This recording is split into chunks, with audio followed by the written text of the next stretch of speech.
1 month, 1 day is the duration of the Indo-China War of 1962. But the humiliation will last for decades to come.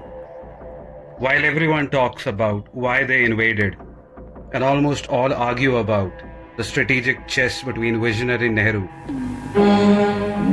was shocked. and the bold Mao Zedong, or the game of chicken between V.K. Krishna Menon and Zhou Enlai. But have you ever wondered why the Chinese, while they were ahead, gave up all the territory and went back? What went wrong? Short answer, Second World War. But for the curious, let's elaborate. On 18th December 1940, Hitler came out with the Führer Directive 21, and on 22nd June 1942 began the largest land invasion ever undertaken. It involved 4 million men in uniform, codenamed Operation Barbarossa. But why did the wise Germans attack an enemy with a much larger manpower and what we later found out, inexhaustible resources? Herr Hitler had too much faith in the union of the socialist republics. The Führer was noted saying, quote, "We only have to kick in the door and the entire rotten structure will come crashing down," end quote. And crashing down, the structure didn't. After initial setbacks and humiliation, and after Stalin's 1942 speech, the Soviet republics came together and the most brutal battles ever fought followed. But what does 1942 and 1962 have in common, you must ask?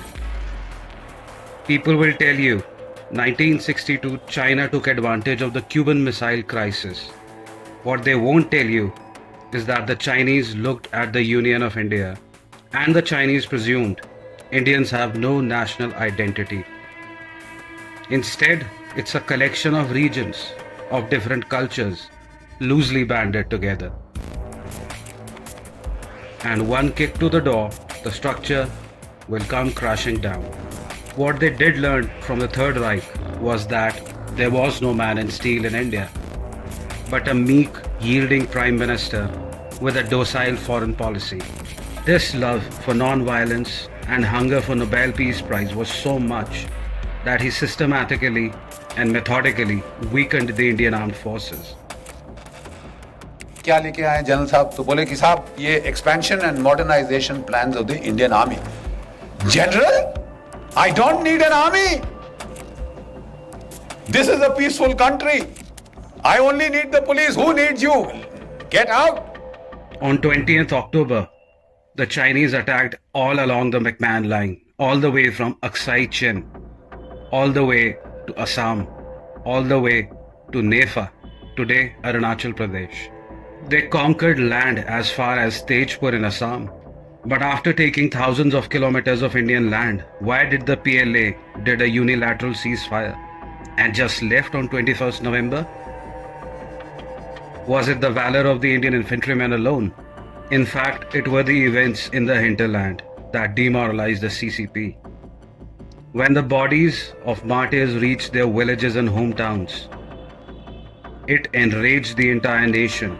The rage unified people and became motivation to fight and win. Now there were no Punjabis, no Marathis, no Bengalis, Tamils, Pahadis, Gujaratis or Telugus, but all Indians fighting to defend the honor of the motherland. The senior citizens gave away their pensions, mothers gave away their jewelry, wives gave away their engagement rings, entire families gave away their savings to the war fund.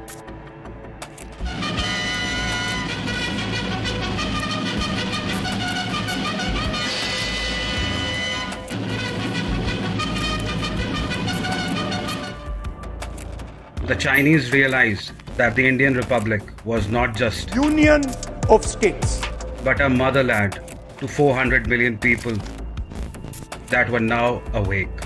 And to their credit, the Chinese didn't want to fight a war of attrition. They couldn't afford a battle of Kursk, nor did they want another Stalingrad. China defeated India, but India disappointed China. India didn't balkanize. So the Chinese decided to quit when they were ahead. Despite the casualties, the PLA returned with a lesson. While India may have some rotten orifices, but it is a close-knit society and a strong structure.